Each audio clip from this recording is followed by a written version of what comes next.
안녕하십니까. 평생투자입니다. 오늘은 7월 12일 월요일입니다.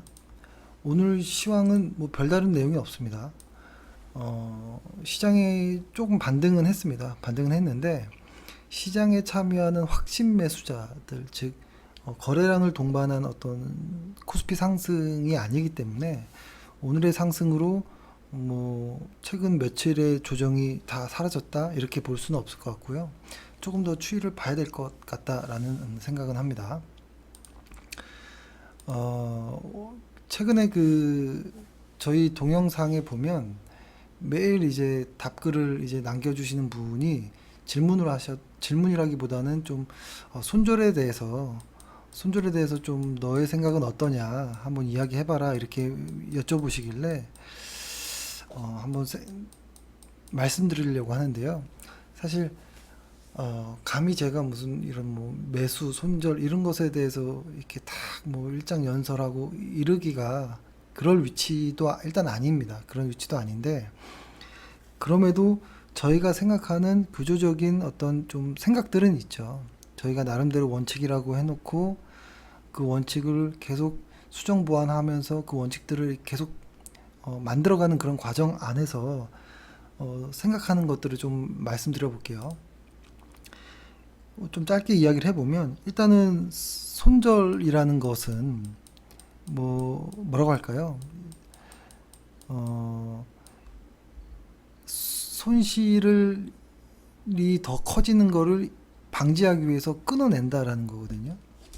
근데 그것에 그 이면으로 들어가면은 나는 리스크를 회피하고 싶어라는 성향이 있는 거죠. 그죠? 리스크를 회피하는 그 위험을 나는 갖고 가기 싫어. 안전하게 할래. 계좌가 출렁거리는 게 난 싫어. 뭐 이런 의미인데, 그래서 조금 더 생각해 보면 주식 투자를 하는 사람이잖아요. 저희는 이 주식 투자를 하는 사람은 리스크를 회피할 수 없습니다. 왜냐면 이 주식 시장은 아무리 노력을 해도 위험 자산이거든요. 이 위험 자산에 투자하는데 손절이라는 규조적인 방법으로 리스크를 회피한다? 이거는 거의 불가능한 방법이고요. 유일한 방법은 주식 투자를 하지 않는 것입니다. 주식 투자를. 그러니까 예를 들어서 주식 투자의 어떤 포트폴리오를 짤 때도 리스크를 줄이기 위해서는 주식 자산을 줄이는 방법이 있거든요. 그러니까 분산으로 어떤 뭐를 만든다. 뭐 채권이고, 뭐 금이고, 뭐 현금이고, 주식이고, 뭐건 이렇게 만들 때, 만약 여기가 주식이라고 해보면, 내 포트폴리오의 리스크를 줄이려면, 이 주식 위험 자산을 줄이는 방법밖에 없어요. 그러니까 위험 자산을 늘리면 늘릴수록 리스크는 손절로서 해결할 수 있는 방법이 아니거든요. 저는 그런 생각을 하고 있습니다. 그래서 저희가 생각할 때 리스크를 줄일 수 있는 방법은 뭘까라는 생각을 해보죠. 해보는 것 중에 하나가 너무 이게 사실 말이 허무할 수도 있는데 저도 예전에 그랬던 것 같아요. 예전에 선배들한테 주식 거의 초창기 때 매도 어떻게 합니까? 손절 어디서 잡습니까? 이런 걸 여쭤봤던 것 같아요. 그랬더니 뭐 제시 리버모처럼 나는 10%딱 손실 나면 무조건 팔아. 혹은 뭐 윌리엄 오닐처럼 나는 한 7, 8% 되면 이익과 보상 비율을 정해놓은 상태에서 한 7, 8%에서 나는 딱 손절해. 뭐 이런 이야기가 나왔거든요. 근데 그것으로 주식시장이라는 위험자산에서 리스크를 해지할 수 있을까? 그거는 아닌 것 같더라고요. 그래서 저희가 생각할 때는 그 리스크 회피는 불가능한 것이고 가능하려면 아예 주식을 안 하는 방법이 하나 있는데 만약에 주식을 하기로 마음 먹었다면 리스크를 떠안아야 된다는 것이죠. 근데 그 리스크를 떠안을 때의 마음가짐이 중요하거든요. 예를 들어서 저희는 이렇게 생각하거든요. 우량 주식 좋은 회사, 꾸준히 성장하는 위대한 기업 이런 회사들은 뭐 길게 보면 왔다 갔다 하지만 우상향하는 이런 모습들을 보이는 것 같아요. 근데 이것이 한 2년 빠지고 또 3년 오르고 뭐 2년 빠지고 3년 오르고 이럴 수도 있죠. 근데 길게 놓고 보면 우상향하더라 라는 것이 핵심이었던 것 같아요. 그래서 저희는 우량주를 선택하는 것이 주식시장에서 리스크를 회피하는 유일한 방법이다라는 생각을 해요. 근데 여기서 이제 기술적인 방법은 있겠죠. 뭐냐면 어떤 주식이 왔다 갔다 이렇게 가는 거예요. 장기적으로. 몇 달이 아니고요. 장기적으로. 2년, 3년, 2년, 3년 오르고 왔다 갔다 하는데 예를 들어서 최대한 이런 구간에서는 주식이 막 빠지는 이런 구간에서는 주가가 하락하기 때문에 아주 험한 뉴스만 나오지만 사실 이런 구간이야말로 지나고 나보면 더 빠지지도 않고 빠져봤자 조금밖에 빠지지도 않는 오히려 안전한 구간이라는 것이고 이 안전한 구간에서 사게 되면 큰 기대 수익을 얻을 수도 있는 것이죠. 근데 반대로 그 대신에 이런 구간은 누구나 다 아는 많은 뉴스가 나오는 곳이거든요.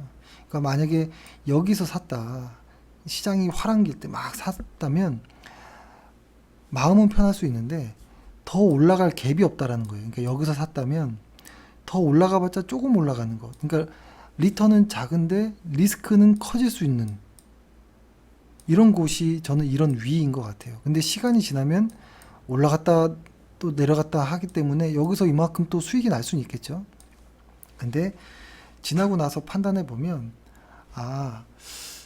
시장이 왔다 갔다 종목이 왔다 갔다 이렇게 할 때 낮은 곳에서 사야 빠지지도 않고 그러니까 로우 리스크가 되고 올라갈 때 하이 리턴 하는구나. 근데 비싸게 사면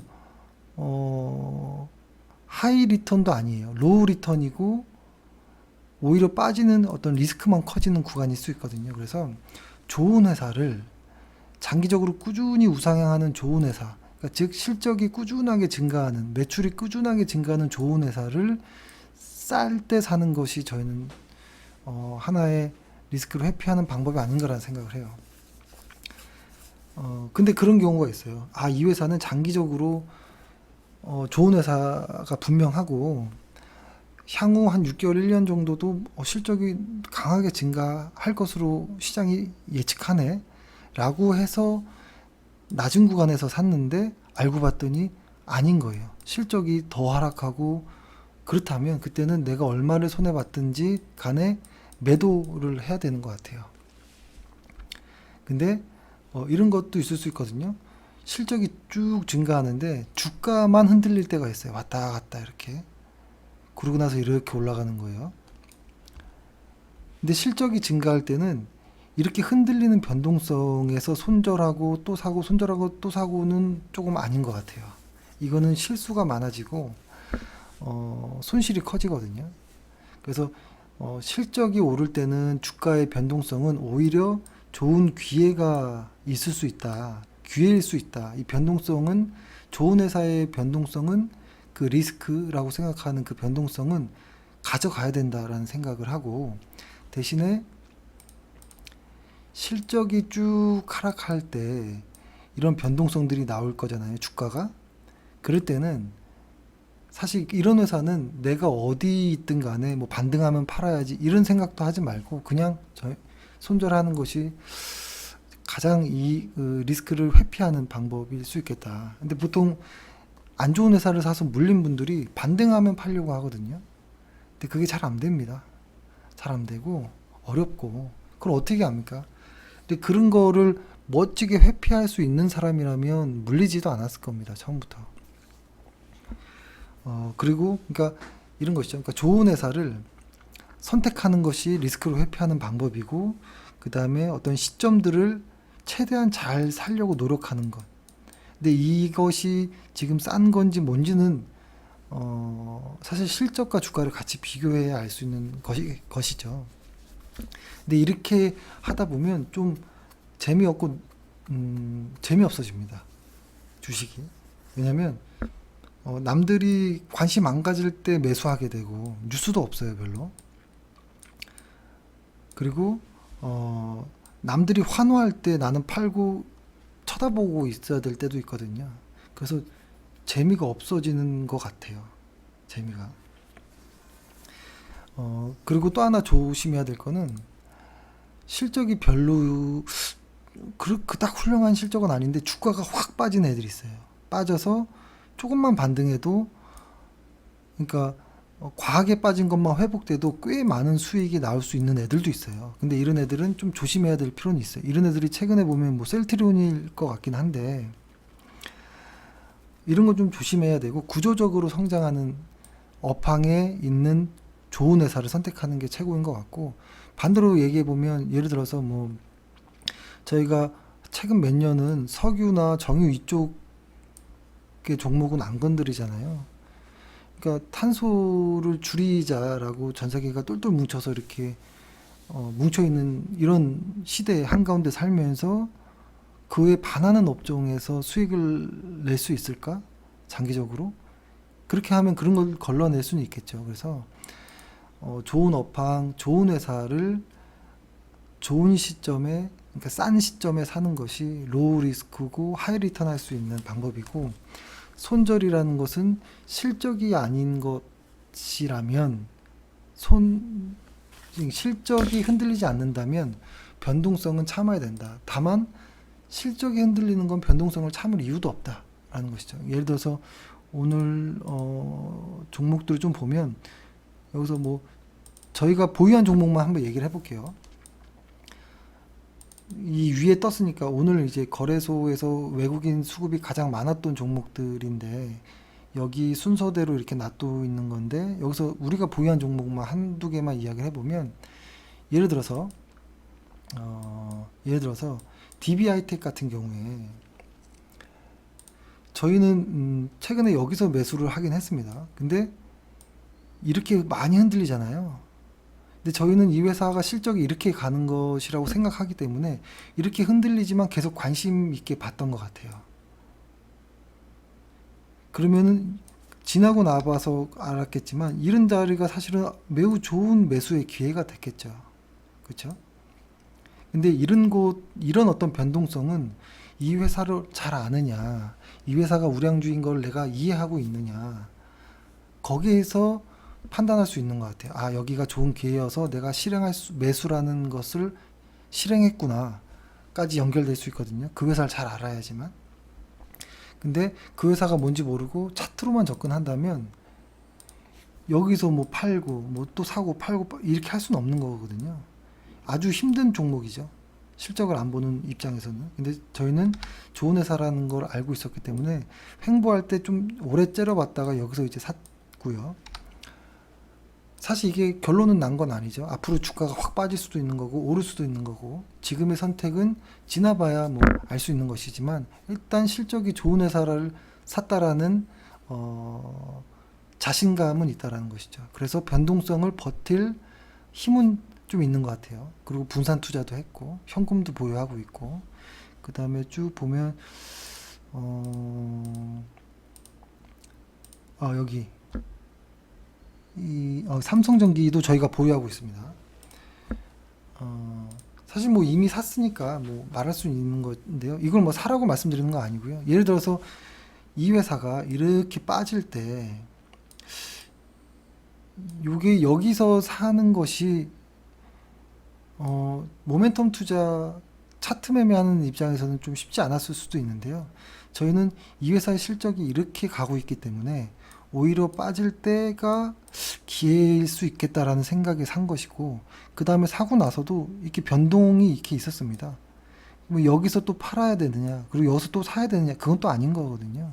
이렇게 작은 변동은, 이런 작은 리스크들은 안고 가야죠. 왜냐면 우량주이기 때문에 앞으로 더 우상향할 거야라는 어떤 믿음이 있는 거기 때문에 그런 것이죠. 그러니까 뭐 단적인 예를 들었는데, 만약에 내가 이러한 어떤 종목을 실적이나 이런 것들을 평가하는 어떤 기준이 없는 분이라면 저는 인덱스를 추천하는 것이죠. 그때는 인덱스를 해야 된다. 코덱스 200 같은 거. 예를 들어서 코덱스 200이라고 해보면 보면은 뭐가 됐든 우상향하네요. 그죠? 저는 앞으로도 뭐가 됐든 우상향할 수 있을 거라고 봐요. 이런 것들은, 이런 자산들은 내가 평가를 안 해도 싸게만 좀 잘 사놓으면, 적어도 한 200일 이평선 아래에서만 좀 산다면 시간이 지나면 이익 실현할 수 있는 기회를 주는 것 같아요. 근데 만약에 근데 이런 변동성이 싫다, 그러면 저는 이제 저희 회원분들 중에 연세가 좀 있으신 분들한테는 요거를 추천하죠. 코덱스 200 미국채 혼합. 이거는 보면 월간 차트로 한번 볼까요? 월간 차트로 보면 거의 변동이 없죠. 거의 변동성이 없죠. 그죠? 쭉 올라가죠. 거의 변동성이 없죠. 왜냐면 채권 비중이 높아서 그래요. 이 종목은. 채권 비중이 60%, 미국채 10년물이 60%, 코스피 200이 40%. 이게 코로나 때도 종가상 마이너스 1%밖에 빠지지 않았거든요. 그래서 선택하는 겁니다. 아, 나는 주식이라는 위험 자산에 뛰어들 거야.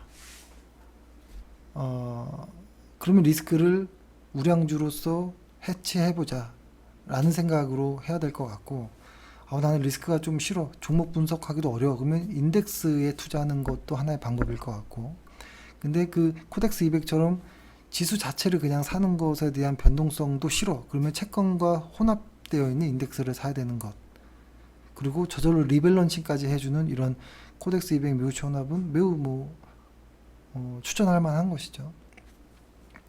근데 이런 생각이 가장 위험한 것 같아요. 뭐냐면 나는 이런 작은 파동에서도 샀다 팔았다를 할 수 있어 라는 생각. 이거 왜 그러냐면 주식시장은 스포츠카가 경쟁하는 트랙과 같은 곳이라고 생각해요. 그래서 내가 만약에 스포츠카를 타고 딱 들어오는 순간 일단 가야 됩니다. 가는데 나 그만할래, 여기서 쉴래라고 할 수가 없어요. 왜냐면 뒤에서 빠르게 추격하고 있는 차들이 와서 나를 받아버릴 수 있거든요. 이 말은 뭐냐면 시장의 리스크들, 그죠? 시장 리스크들, 수급의 리스크들 때문에 내가 가지고 있는 종목의 리스크 외에 또 흔들릴 수 있기 때문이죠. 그래서 일단 시장에 들어오면 내가 멈추거나 자유자재로 움직일 거야, 갑자기 이렇게 이 트랙을 안 가고 난 옆으로 갔다 이렇게 갈 거야, 이게 매우 어렵다는 겁니다. 그래서 이왕 트랙에 들어올 거면 아주 튼튼한 우량주 같은 무거운 차를 하나 딱 사고 늦더라도 안전하게 한 바퀴 돌아서 딱 빠져나오는 것까지가 목표였으면 좋겠다라는 것입니다. 중간에 난 이익 실현할래, 포기할래, 이런 게 안 된다는 겁니다. 일단 들어왔으면 한 바퀴 돌아야 됩니다. 근데 그 돌 때는 안전하게 도는 게 목표인 거지, 진짜로 자동차 경주처럼 초를 막 앞당기기 위해서 하는 투자는 상당히 위험할 수 있다라는 생각도 합니다. 이게 감히 이런 어려운 주제를 이야기했는데 이게 맞을지 안 맞을지 모르겠습니다. 일단 저희는 근데 이런 생각은 하고, 그리고 이런 생각들이 결정되고 완전히 굳어진 건 아닙니다. 저희도 좋은 어떤 방법들이 나오면 분명히 보완할 수 있습니다. 보완하고 바꾸려고 노력하고 할 수도 있습니다. 그래서 지금 생각은 이렇다라는 것이고, 듣는 분들께서도 참고용으로만, 그리고 나중에 우량주가 뭐냐 그럼 이렇게 물어볼 수 있는데, 사실 그건 너무 심플하거든요. 매출이 증가하고 영업이익과 순이익, ROE가 증가하고 높게 유지되는 회사, 이게 전부이거든요. 그래서 좋은 회사에 대한 이야기는 딱히 길게 할 이유는 없을 것 같고, 그렇습니다. 아무튼 좀 길지만 좀 횡설수설 했다, 이렇게만 좀 들어주셨으면 좋겠습니다. 오늘 하루 고생하셨습니다. 감사합니다.